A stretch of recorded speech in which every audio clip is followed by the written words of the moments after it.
Il progetto sperimentale per la messa a sistema dei servizi della mediazione interculturale è un progetto finanziato con fondi POR FSE 2014-2020. Il progetto nasce per rispondere in maniera adeguata a quelle che sono le esigenze dettate dal flusso migratorio che sta interessando, specialmente in questi ultimi anni, la Regione Sardegna. Per far fronte a queste nuove esigenze, l'Agenzia Sarda per le politiche attive del lavoro ha realizzato sull'intero territorio regionale un servizio di mediazione interculturale con la finalità di favorire l'inclusione sociale e lavorativa dei cittadini immigrati. Il servizio, attraverso un team di circa 20 professionisti tra coordinatori e mediatori linguistico-culturali, interviene per facilitare il rapporto tra i servizi locali e i cittadini stranieri, supportando gli immigrati nel decifrare i valori e le norme della società di accoglienza affinché possano godere appieno di quelli che sono i diritti che vengono loro riconosciuti e soprattutto possano conoscere e accedere a tutti i servizi presenti sul territorio. Il servizio viene erogato principalmente presso gli STEMI, ovvero gli sportelli territoriali per la mediazione interculturale. Ogni cittadino straniero che volesse usufruire di questo servizio si può recare presso i centri la maggior parte dei centri per l'impiego della Sardegna, dove sono attivi appunto gli STEMI. Gli STEMI, oltre ad offrire un servizio innovativo rivolto alla popolazione immigrata, grazie alla firma di alcuni protocolli operativi, risponde anche a quelle che sono le richieste di mediazione interculturale provenienti dalle istituzioni pubbliche che interagiscono con i cittadini stranieri in differenti ambiti, in ambito sociale, in ambito lavorativo, in ambito culturale, in ambito scolastico o della giustizia per adulti e la giustizia minorile. I mediatori, pertanto, oltre a svolgere la propria attività presso i centri per l'impiego, intervengono direttamente anche nelle scuole, negli ospedali, nelle strutture sanitarie o nei servizi territoriali che ne facciano richiesta, predisponendo interventi specialistici di mediazione interculturale su tutto il territorio regionale. In sintesi possiamo pertanto dire che il servizio di mediazione interculturale dell'Agenzia Sarda per le politiche attive del lavoro si pone come un servizio ponte tra il bisogno espresso dal cittadino straniero di inclusione sociale, di inclusione lavorativa e invece il bisogno espresso dalle pubbliche amministrazioni per cercare di rendere sempre più efficaci ed efficienti anche nei confronti dell'utenza straniera i servizi offerti sul territorio.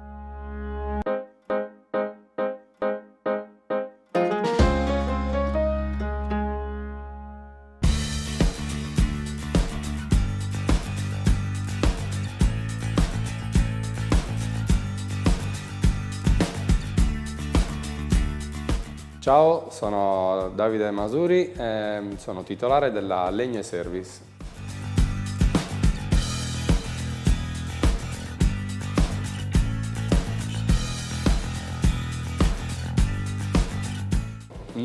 Parlo noi perché siamo io e un mio socio, che abbiamo aperto come squadra di montaggio, okay? Quindi noi pian piano col tempo ci siamo comprati il minimo indispensabile di attrezzatura, avevamo un furgone e quello era il nostro lavoro, quindi investimento proprio minimo.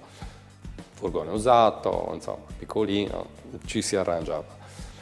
Poi abbiamo avuto la possibilità di accedere al microcredito che ci ha permesso ovviamente di comprare delle attrezzature nuove, quindi migliorare il nostro lavoro sia in cantiere sia in stabilimento, velocizzarlo e quindi un pochino incrementare il nostro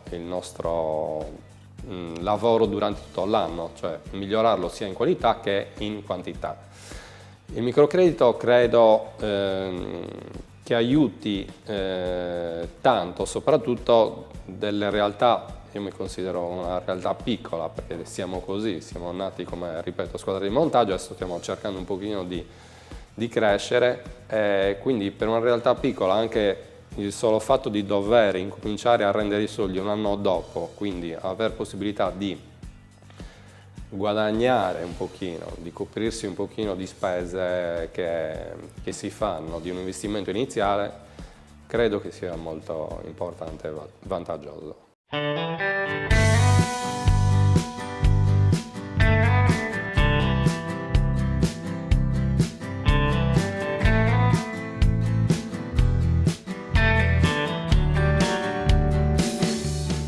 L'unica cosa che non è vera, assolutamente, del lavorare in proprio è che ti puoi gestire il tuo lavoro.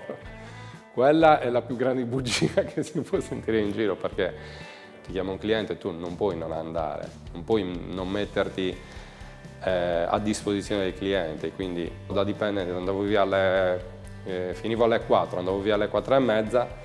Oggi se un cliente mi dice vieni alle 8 a fare il sopralluogo, alle 8 vado a fare il sopralluogo, quindi quello sicuramente è differente. Il consiglio che do a chi vuole intraprendere questo lavoro in questo settore, ma secondo me credo che sia un consiglio a 360 gradi, è quello che per quanto una persona possa formarsi sulla carta, okay, ha bisogno comunque della pratica e viceversa, cioè chi è sempre stato abituato a stare in cantiere ha bisogno di vedere anche altro. Quindi non vuol dire che chi ha fatto solo cantiere sia più bravo o più completo di uno che ha studiato solo sulla carta. Servono tutte e due le cose. Credo che oggi più di prima, soprattutto nel nostro settore, la qualità sia molto ricercata. Noi l'abbiamo toccato con mano perché quando abbiamo iniziato a lavorare andavi a montare un tetto, buttavi sulle travi, bene, mettevi il tavolato, bene, ok, andavi a casa e il cliente era contentissimo.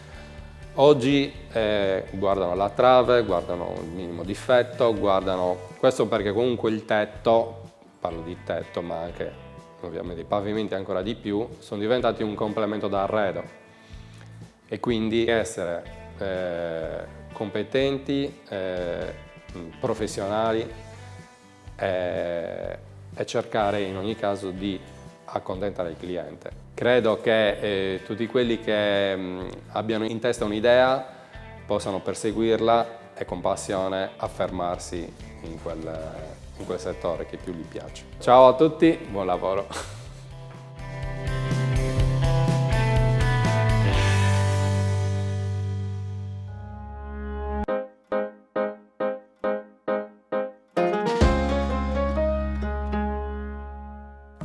Ti sei mai chiesto come mai hai spedito o portato un sacco di curriculum in giro e non hai ancora ricevuto risposta se non il classico "le faremo sapere"? E se ci fosse qualcosa che stai trascurando o che proprio non sai su come cercare bene lavoro? Se ad esempio cercare lavoro non iniziasse dal portare in giro il tuo curriculum? In rete si trovano un sacco di video e di post su come cercare lavoro in modo vincente. Ma vuoi sapere qual è il vero segreto per cercare lavoro bene e in maniera efficace? È una cosa molto semplice, ma la maggior parte delle persone o non la sa oppure non la applica.